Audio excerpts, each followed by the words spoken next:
माई बाप, हमें माफ कीजिए।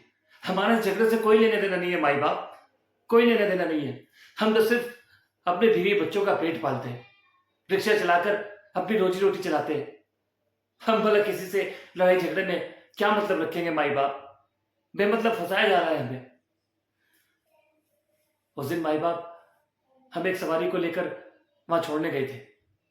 उसके पास खुले पैसे नहीं थे, तो हम पास की दुकान से नोट खुलाने चले गए और वापस आकर देखते हैं कि उस आदमी से एक लंबे चौड़े आदमी की लड़ाई हो रही है।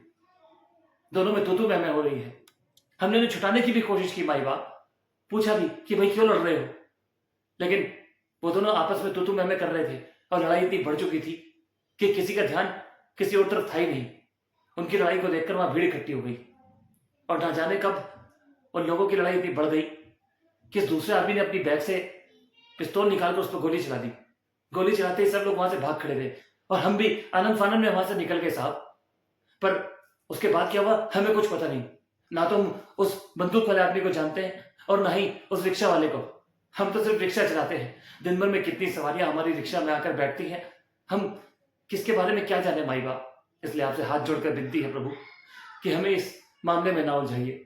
बस जो कुछ भी था हमने आपको बता दिया, पर अब इससे आगे हम कुछ नहीं जानते, कुछ नहीं जानते।